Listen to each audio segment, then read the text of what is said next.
So the Gentile Empire introduction to the book of Daniel continues. The time of the Gentiles, we're seeing Gentile kingdoms in this introduction.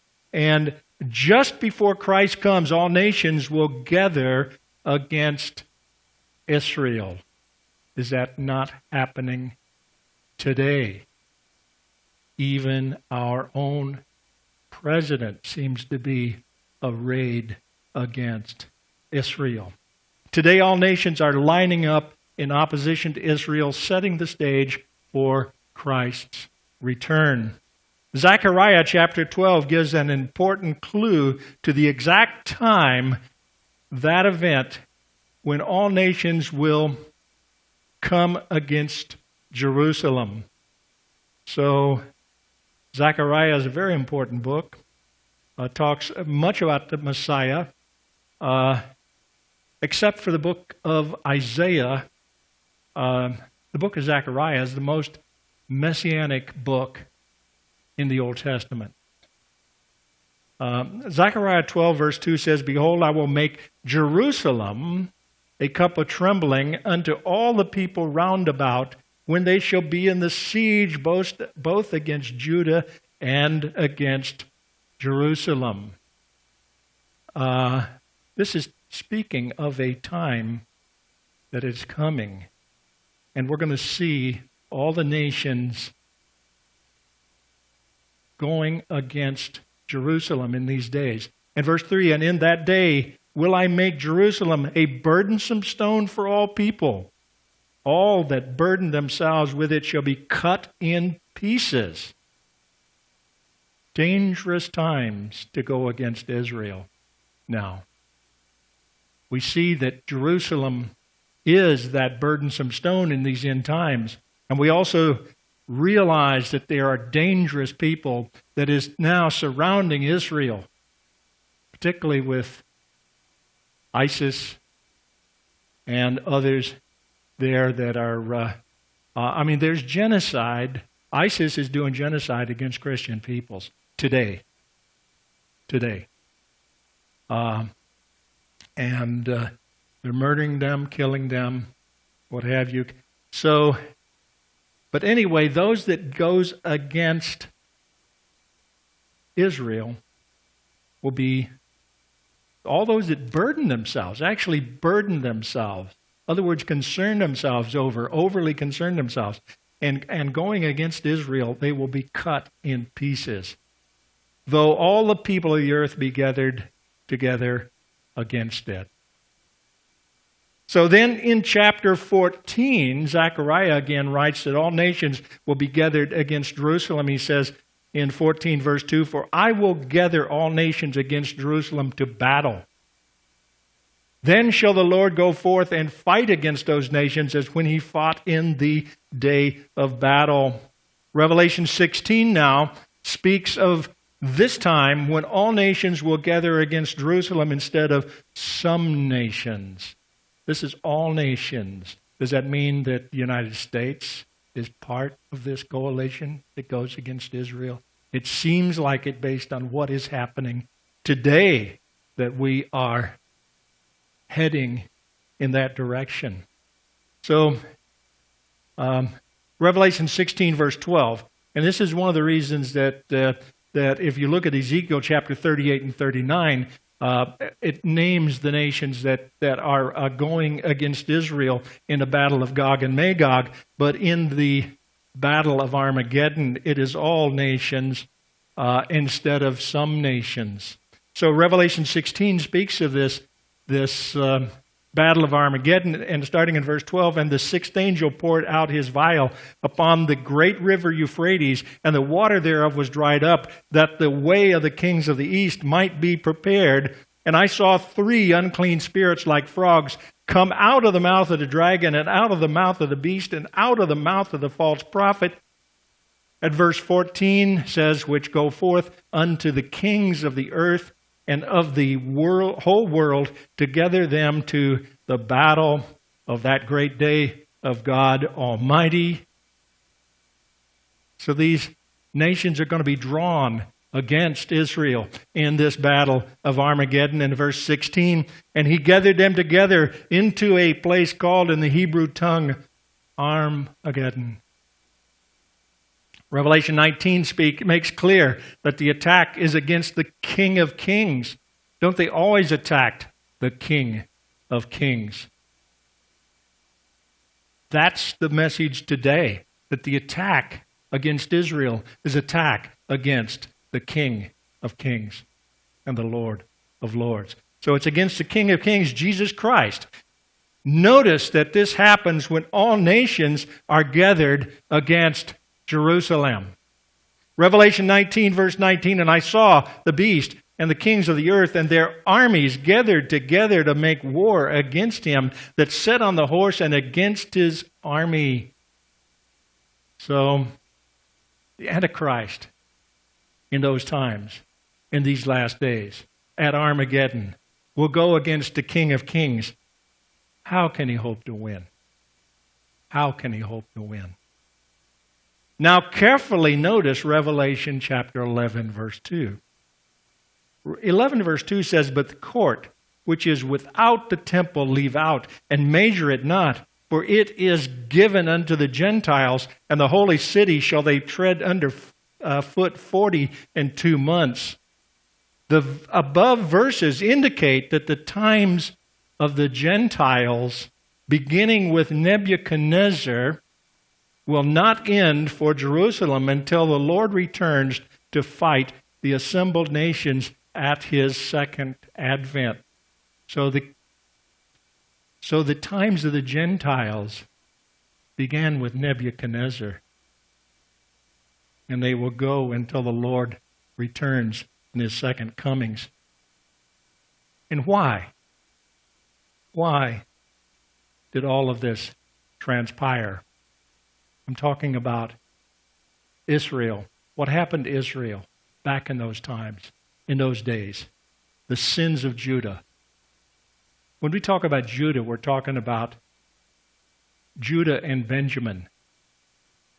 The 10 northern tribes, and we'll talk about those, were carried off by Assyria. But we'll get into that. Let's start with that. Idolatry was an important reason for the captivity of Judah. Israel had been sufficiently warned by God about going after other gods. Notice what Jeremiah has to say about this. Jeremiah 7, verse 24. Now, Jeremiah, the prophet, was a prophet to Jerusalem during the time of the Babylonian siege. The prophets that eventually prophesied out of Babylon were Daniel and Ezekiel. Ezekiel went actually in the second wave. Daniel went in the first wave of captivity during this time. Jeremiah stayed and tried to warn Israel to turn away from their evil deeds. Jeremiah 7, verse 24, but they hearkened not, nor inclined their ear, but walked in the counsels and in the imagination of their evil heart, and went backward and not forward. Since the day that your fathers came forth out of the land of Egypt, unto this day I have even sent unto you all my servants, the prophets, daily rising up early and sending them. Yet they hearkened not unto me, nor inclined their ear, but hardened their neck. They did worse than their fathers. For the Lord hath rejected and forsaken the generation of his wrath. They have set, verse 30, they have set their abominations in the house which is called by my name to pollute it, and they have built the high places in the valley of the son of Hinnom to burn their sons and their daughters into fire. And verse 34, then will I cause to cease from the cities of Judah the voice of mirth and the voice of gladness, for the land shall be desolate. For the land shall be desolate. And Jeremiah chapter 8 verse 1 says, at that time, saith the Lord, they shall bring out the bones of the kings of Judah, his princes, of the priests, of the prophets, and of the inhabitants of Jerusalem out of their graves. And they shall spread them before the sun and the moon and all the host of heaven whom they have loved and whom they have served, and after whom they have walked and whom they have sought and whom they have worshipped. They shall be for dung upon the face of the earth. They worshipped the stars of heaven, the hosts of heaven, whom they have loved and whom they have served. They were into idolatry.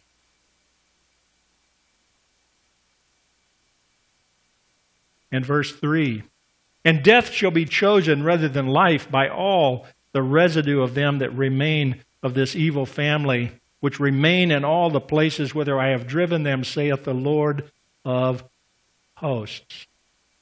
Now don't let the world tell you. Many in the modern church today believes that God has totally forsaken Israel. That is not the case.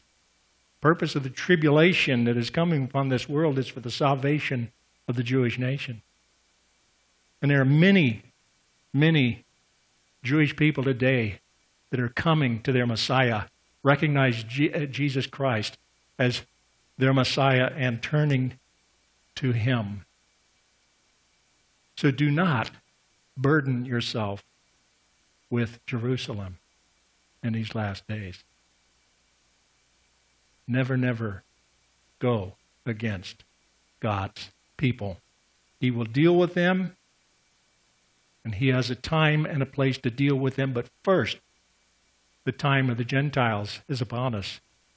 And after the Babylon captivity, idolatry was never again a problem for Israel. When they came back, idolatry was not their problem. They had other problems. But idolatry was not the problem that it was. The Gentiles are to be saved. That was in God's plan from the beginning. I can show you that in some of the verses we'll look at. The times of the Gentiles begins with Nebuchadnezzar and ends with the second advent of Jesus Christ. God's plan was that salvation would be offered to all, including Gentiles, and Nebuchadnezzar would play his part in that plan. Nebuchadnezzar was used of God. You see, God uses the good, the bad, and the ugly in this world to fulfill His plan. He knows what is going to take place before it happens. He knows the beginning from the end. So He knows the plan. Isaiah has much to say about that. The salvation of the Gentiles. And because of that, you're here today. A prophecy of Jesus Christ. Isaiah chapter 11, verse 1, and there shall come forth a rod out of the stem of Jesse, and a branch shall grow out of his roots, and the Spirit of the Lord shall rest upon him, and the Spirit of wisdom and understanding, the Spirit of counsel and might, the Spirit of knowledge and of the fear of the Lord. And verse 10, and in that day there shall be a root of Jesse, which shall stand for an ensign of the people. To it shall the Gentiles seek, and his rest shall be glorious. Isaiah chapter 42, verse 6. I, the Lord, have called thee in righteousness, and will hold thine hand, and will keep thee, and give thee for a covenant of the people, for a light of the Gentiles. So God had a plan, and has a plan. You can depend on it. And you can depend on Him bringing about the end-time events that are found in the Scriptures today. And we'll talk about these things in the study of the book of Daniel. Now, verse 7, to open the eyes, the blind eyes, to give out the prisoners from the prison, and them that sit in darkness out of the prison house. That's what Jesus came to do. open the blind eyes. We are living in a time when most eyes, I believe, most are blinded. They're blinded to the perversions and entertainment of the world. Isaiah 49 verse 6, and he said, "It is a light thing that thou shouldst be my servant to raise up the tribes of Jacob and to restore the preserved of Israel. I will also give thee for a light to the Gentiles, that thou mayest be my salvation unto the end of the earth." He rose up Israel, but he had a plan for the rest of us. These verses are clear. It wasn't just Israel from Abraham on that he was focused on. He was focused on the entire world of people. Aren't you glad you have a God that loves you so much? Isaiah 60 verse 1, "Arise, shine, for thy light is come, and the glory of the Lord is risen upon thee. For behold, the darkness shall cover the earth, and gross darkness the people. But the Lord shall rise upon thee, and his glory shall be seen upon thee. And the Gentiles shall come to thy light, and kings to the brightness of thy rising." Israel has fulfilled these prophecies. They are a light to the world, and they don't know it, because they haven't accepted their Messiah. Isaiah 66 verse 19, "And I will set a sign among them, and I will send those that escape of them unto the nations, to Tarshish, Pul, and Lud, that draw the bow, to Tubal and Javan, to the isles afar off, that have not heard my fame, neither have seen my glory, and they shall declare my glory among the Gentiles." God has not forsaken Israel. He's not forsaken you. Isaiah 66 verse 23, "And it shall come to pass that from one new moon to another, and from one Sabbath to another, shall all flesh come to worship before me, saith the Lord." His plan is that all will come to worship him. Jew, Gentile. Is there another kind? That's it. It's all peoples. Sabbaths for the land. We're talking about why God sent them into captivity into Babylon. And this is a reason besides idolatry. Besides idolatry, the reason that Israel was to go into captivity is that they failed to honor the Sabbath for their land. The land would now get its rest. And you can see this beginning in 2 Chronicle chapter 36, verse 2. "And them that had escaped from the sword carried he away to Babylon, where they were servants to him and his sons until the reign of the kingdom of Persia." And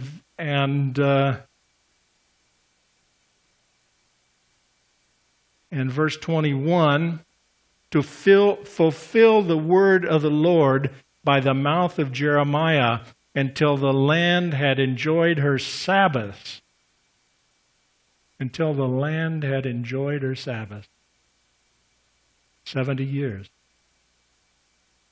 7 times 10.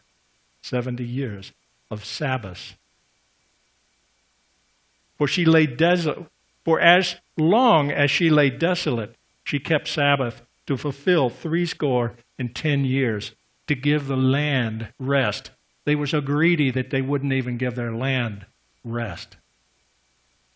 Jeremiah was even more specific. Jeremiah 25 verse 11 says, "And this whole land shall be a desolation and an astonishment, and these nations shall serve the king of Babylon 70 years. Now the study of Daniel begins, and right now with Daniel 1:1, and this is the conquest. It starts right off with the excitement of a conquest. Nebuchadnezzar is going to come against Jerusalem. In Daniel 1:1, in the third year of the reign of Jehoiakim, king of Judah, came Nebuchadnezzar, king of Babylon, unto Jerusalem and besieged it. This first conquest of Jerusalem occurred in 605 BC. It was in this conquest that Daniel and the brightest and the best of the Hebrews were carried captive to Babylon in the summer of 605 BC. Notice it was the brightest and the best. After World War II, we saved the brightest and the best of Germany, brought them, split them up. Russia took some, we took some. They became our leading scientists and engineers and what have you in this country. I think it was called Operation Paperclip or something like that. And this was going on at that time. He was looking for the brightest and the best. And as we will see as we go through Daniel, Daniel was certainly the brightest of the brightest. And in this first verse, the language is Hebrew. Therefore, the perspective and viewpoint is the Hebrew people. What led to this defeat of Jerusalem? What led to it? Let's journey back in Israel's history to see a splitting of the people. Now, splitting the kingdom. At the end of King Solomon's reign, in 975 BC, roughly about the time that King Solomon died, a revolution caused by religious apostasy and excessive taxation split Israel into two parts. Israel composed of 10 tribes and Judah composed of Judah and Benjamin. So there was civil war in the land. 2 Chronicles chapter 10 speaks of the oppression of Rehoboam, whom the people wished to make king. He was the one that would become the king of Judah. He failed to heed the advice of the elders and thus split the kingdom. 2 Chronicles 10:6 says, "And King Boam took counsel with the old men that had stood before Solomon his father while he yet lived, saying, What counsel give ye me to return answer to this people?" In verse 7, "And they spake unto him, saying, If thou be kind to this people, and please them, and speak good words to them, they will be thy servants forever." And verse 8, he didn't want to listen to the gray-haired wise men of Judah, but he forsook the counsel. Actually, he took the advice of the younger people without experience, without wisdom. Verse 15, "So the king hearkened not unto the people." Verse 16, "The people answered the king, saying, What portion have we in David?" In other words, the people are saying, particularly if we're talking about the northern tribes now, they're saying, what place do we have now? You're not taking their advice. You're oppressing us with taxation and with other things. And you're putting in a yoke upon us that we can't bear. And so they're saying, what portion have we in David? Well, basically, they're saying, we're leaving. We're splitting. It's like the North and the South. They split and caused the Civil War. So, and what portion have we in David? And we have none inheritance in the son of Jesse. Jesse was David's father. And every man to your tents, O Israel, and now David, see to thine own house. So Israel, the 10 northern tribes, are telling the sons of Jesse, the son of David, to see to your own house. We'll create our own. So all Israel went to their tents. So there was a split. But as for the children of Israel that dwelt in the cities of Judah, Rehoboam reigned over them. In verse 19, in Israel, the northern 10 tribes rebelled against the house of David unto this day. So they were split. They split. So the Assyrians now, they came along, and right above the northern part of Israel is where the 10 tribes resided. Judah resided around Jerusalem in the south, and there was Judah and Benjamin down there, who were still remaining as part of the kingdom of Judah. And so the Assyrian conquest began in 722 BC. The northern kingdom apostatized more than Judah, and both went through 300 years of civil strife until finally Assyria conquered the northern 10 tribes and carried thousands into captivity to Nineveh. Thousands.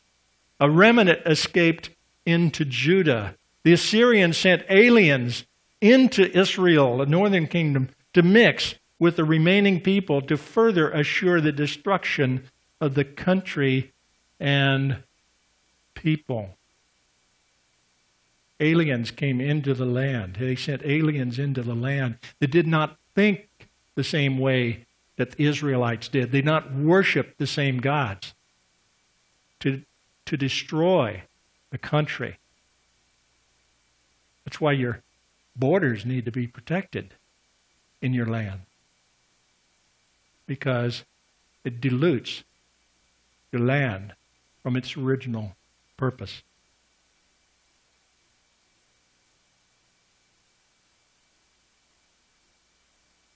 After conquering the northern kingdom, the Assyrians next turned their sights on Judah. They wanted the whole thing. They pushed south to Judah, but by the intervention of God, the Assyrians were defeated and Judah was preserved.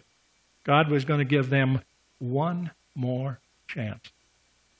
Judah, instead of repenting and returning to keep the laws of God, entered into apostasy and rebellion. He gave them a chance, but apostasy and rebellion came along. Therefore, God withheld his protection, and 100 years later, the Babylonian Empire, which had absorbed the Assyrian Empire, came against Judah and conquered Jerusalem. The fall of Jerusalem, 605 BC. So this is approximately a little over, or maybe around 100 years later. The fall of Jerusalem came by the hand of Babylon, who had conquered the Assyrians. So Jehoiakim, the king of Judah, was morally corrupt and unsympathetic to the condition of his people. Are your leaders sympathetic to the condition of his people, of their people? He encouraged and worshipped the worshiping of idols. He tried at first to deal with Nebuchadnezzar, but after having delivered Jerusalem to Nebuchadnezzar, reneged and attacked the Babylonians. He was slain by Nebuchadnezzar, and his body left to rot outside the gates of Jerusalem. All this time, Jeremiah is prophesying, by the way, telling him, what to expect. Daniel specifically mentions Jeremiah in regarding desolations of Jerusalem and the captivity of 70 years. In Daniel 9:2, we find, I, Daniel, understood by books, and this is at the end of the 70 years. I, Daniel, understood by books the number of the years whereof the word of the Lord came to Jeremiah the prophet, that he would accomplish 70 years in the desolations of Jerusalem. Now, this fall of Jerusalem was prophesied by both Isaiah and Jeremiah. But by the same token, Daniel could see by reading the writings and prophecies of Jeremiah that the captivity was coming to an end in Babylon. And so the prophecy was about to be completed, and Israel would be returning to Jerusalem.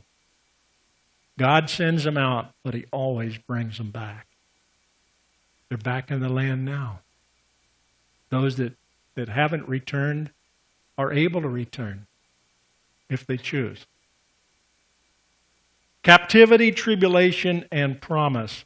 Isaiah had previously prophesied to King Hezekiah of Judah, who had bragged to the Babylonians of his treasures. Don't brag about your treasures. Isaiah 39 verse 5 then said Isaiah to Hezekiah, "Hear the word of the Lord of hosts.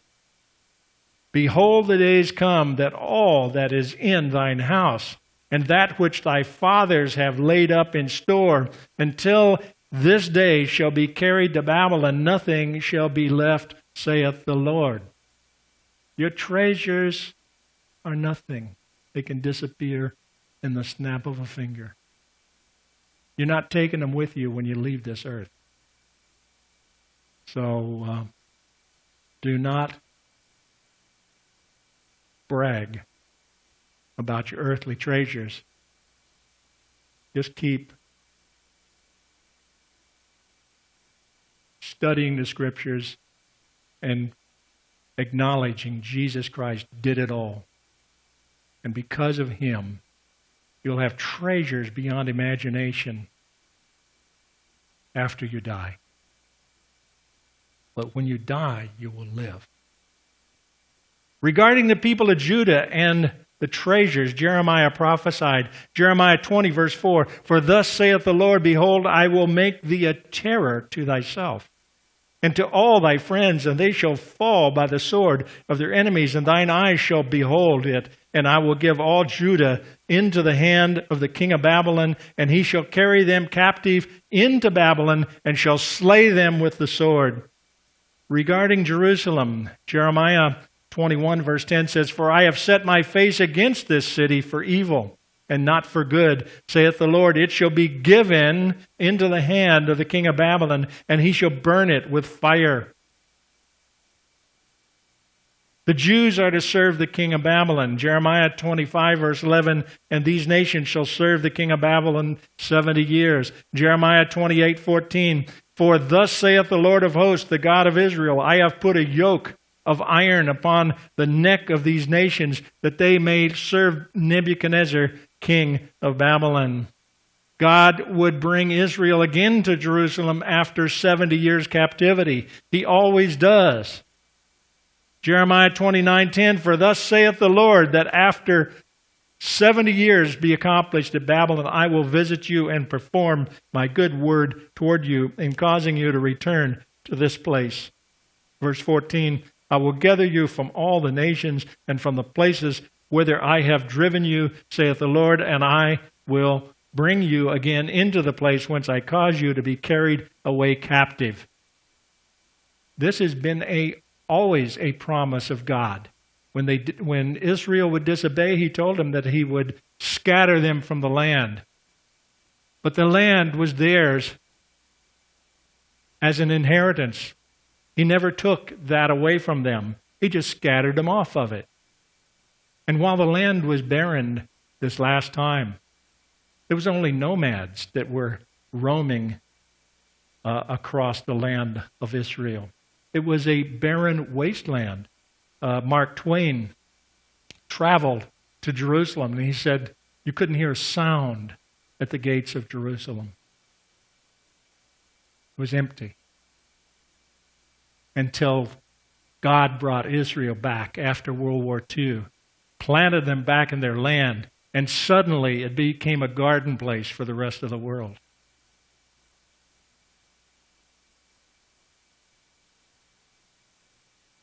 "I will gather you from all the nations, from all the places whither I have driven you, saith the Lord, and I will bring you again into the place whence I caused you to be carried away captive."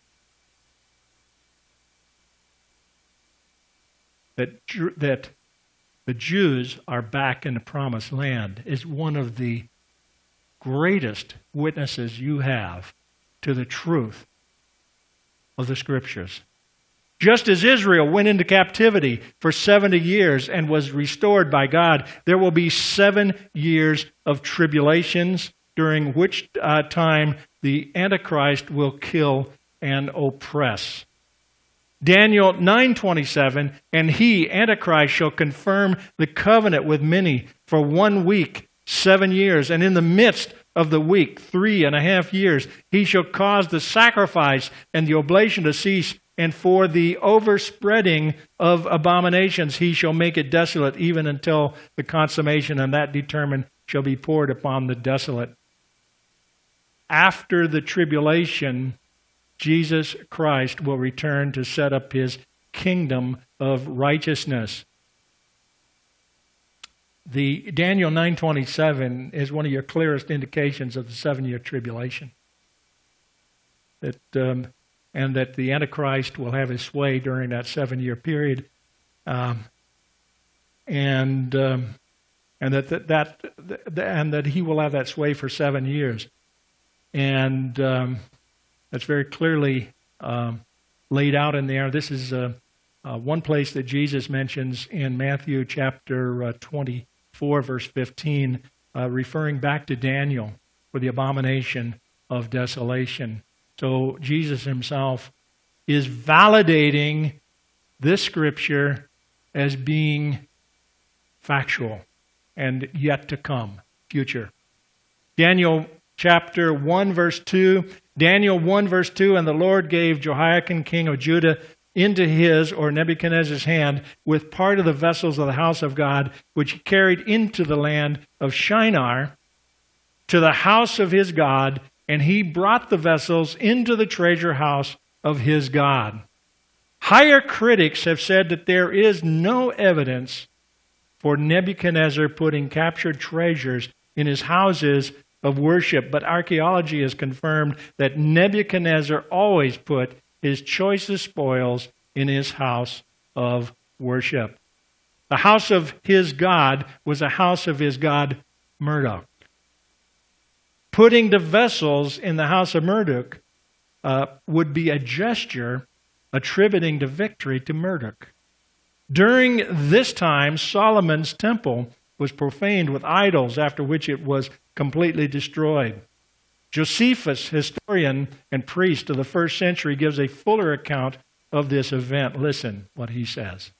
The king of Babylon sent Nebuzaradan, the general of his army, to Jerusalem to pillage the temple, who had it also in command to burn it and the royal palace, and to lay the city even with the ground, and to transport the people into Babylon. Accordingly, he came to Jerusalem in the 11th year of King Zedekiah, and pillaged the temple, and carried out the vessels of God, both gold and silver, and particularly that large laver which Solomon dedicated, as also the pillars of brass and their capiters, with the golden tablets and candlesticks. And when he had carried these off, he set fire to the temple in the 5th month, the first day of the month, in the 11th year of the reign of Zedekiah, and in the 18th year of Nebuchadnezzar. He also burnt the palace and overthrew the city. Now the temple was burnt 470 years, 6 months, and 10 days after it was built.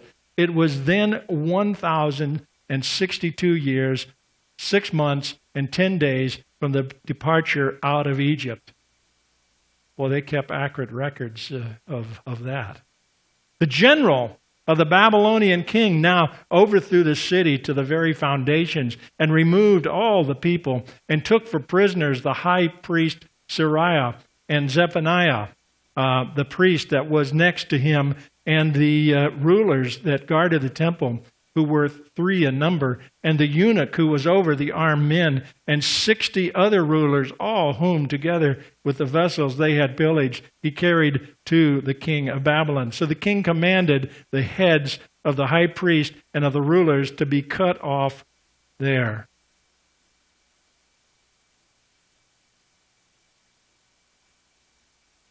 Some final thoughts about Daniel chapter 1, verses 1 and 2. Israel was judged and carried off to captivity for disobedience, moral depravity, and abandoning God in their minds. Never abandon God in your minds. Always, always keep God foremost in your thoughts. Today, our nation has departed from serving God and seeks after the same idols that Israel consorted with. We're doing it. You can see it. We as a nation have also abandoned God in our minds. You can go downtown here on the Strip. You want to see what this world has become. Instead of sacrificing our children to Moloch, our sacrifices are in the abortion clinics throughout our land. And we don't find a problem with that as a nation. It's supported by our leaders and by our courts and by many of our people. I would say most of our people supporting abortion. What is the matter with us? We're murdering our future. We have gone over to the Roman system and have substituted the Colosseum of Rome with the Sunday worship, a simulated blood sport of the NFL, rather than honoring and worshiping God in our local churches. That's what your VCR is for. What do you call it today? I don't think it's VCR anymore, but it's your recorders. If you have to watch the NFL, don't watch it Sunday morning. Go to church. Go to church. Set your recorders if you want to. We seek pleasure and material things that entertain for a short time and then are cast away instead of the eternal treasure that will satisfy eternally. When will judgment come on this unbelieving world when even the Christians don't truly believe in their hearts? America has lost its sense of shame, said Ravi Zachariah some years ago. And it's even worse today. Our president appears to have forsaken the warnings of God and has threatened to abandon Israel. Genesis 12, verse 3, "And I will bless them that bless thee, and curse him that curseth thee, and in thee shall all families of the earth be blessed." Do not curse Israel. You will pay the price.